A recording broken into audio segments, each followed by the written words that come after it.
Los hijos de Israel pasaron muchos años sirviendo a los egipcios.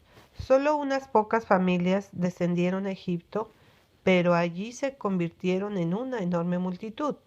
Al estar rodeados por la idolatría, muchos perdieron el conocimiento del Dios verdadero y se olvidaron de su ley, y se unieron a los egipcios y a su culto del sol, la luna y las estrellas, y de animales e imágenes obra de manos de hombres.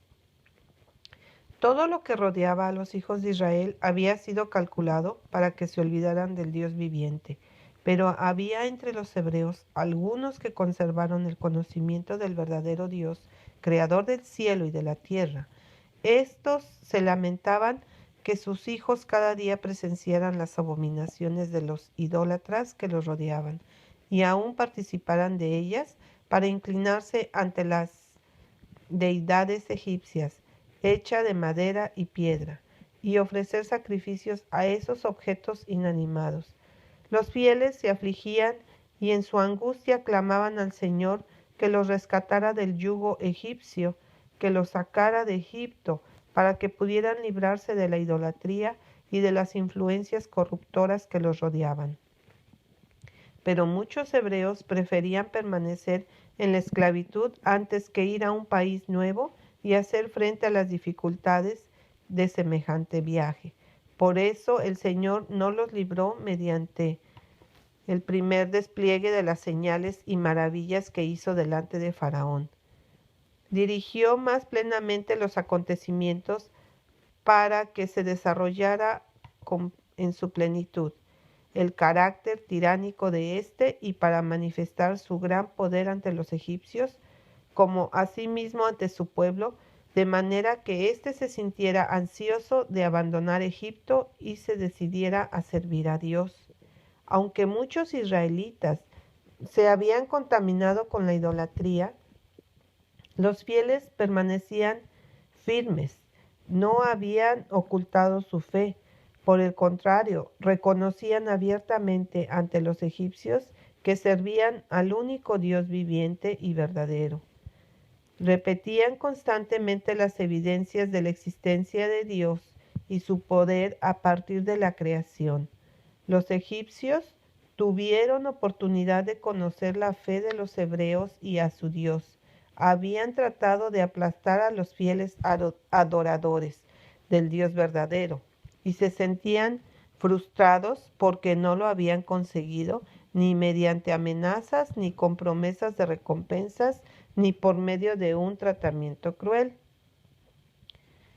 Los dos últimos reyes que habían ocupado el trono de Egipto habían sido tiranos y habían tratado cruelmente a los hebreos. Los ancianos de Israel intentaron animar la fe desfalleciente de los israelitas, recordándoles la promesa hecha a Abraham y las palabras proféticas de José justamente antes de su fallecimiento, cuando preanunció la liberación de su pueblo de Egipto. Algunos escucharon y creyeron, otros consideraban su triste condición y no tenían esperanzas.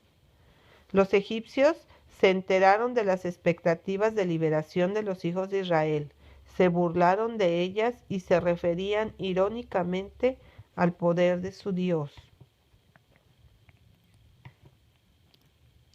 Señalaban la situación de los israelitas, que eran solo una nación de esclavos, y burlonamente les decían: si vuestro Dios es tan misericordioso, y si es más poderoso que los dioses egipcios, ¿por qué no los libra? ¿Por qué no manifiesta su grandeza y por qué su poder no los exalta? Los egipcios entonces llamaban la atención de los israelitas a su propio pueblo, que adoraba dioses de su propia elección y que según los israelitas eran falsos. Les decían alborozados que sus dioses les daban prosperidad, alimento, ropa y muchas riquezas, y que habían entregado a los israelitas en sus manos para que los sirvieran, y que disponían de poder para oprimirlos y aún quitarles la vida, de manera que dejaran de ser un pueblo. Se burlaban de la idea de que los hebreos alguna vez pudieran librarse de su esclavitud. Faraón se vanagloriaba diciendo que le gustaría ver al Dios de los hebreos librándolos de sus manos. Estas palabras destruyeron las esperanzas de muchos hijos de Israel. Les parecía que era cierto lo que el rey y sus consejeros decían.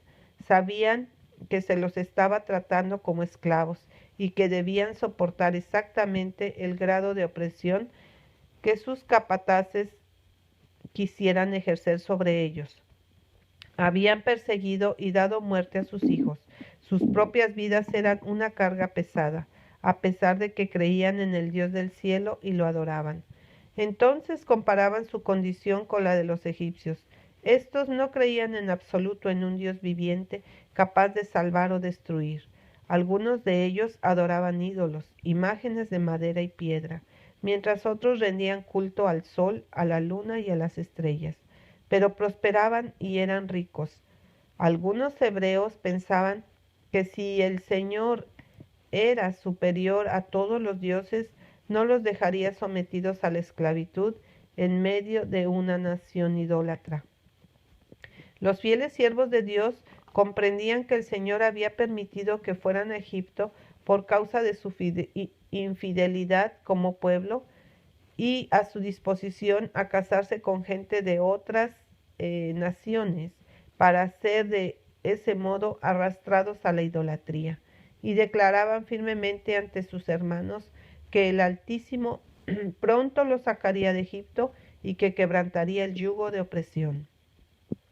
Llegó el momento cuando el Señor iba a responder las oraciones de su pueblo oprimido, para sacarlo de Egipto, con un despliegue tan grande de su poder que los egipcios se verían obligados a reconocer que el Dios de los hebreos, a quien habían despreciado, era tan superior a todos los dioses.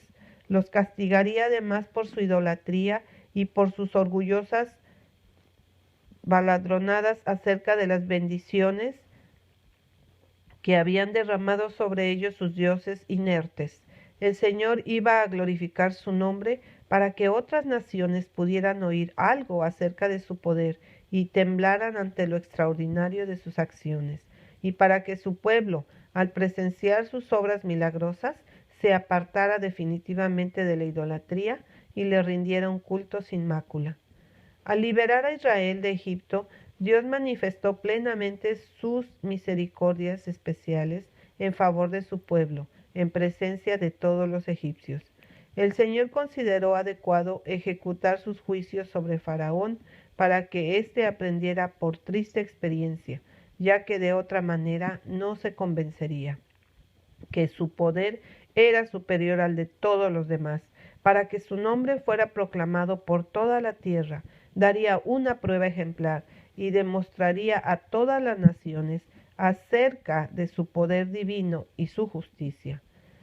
Era el propósito de Dios que esta exhibición de poder fortaleciera la fe de su pueblo, de modo que su posteridad lo adorara siempre solo a él, al que había llevado a cabo tantas misericordias maravillosas en su favor. Moisés declaró a Faraón, después que éste ordenó que los israelitas hicieran ladrillos sin proporcionarles paja, que el Dios a quien él pretendía desconocer lo obligaría a someterse a sus requerimientos y a aceptar que no está grabando.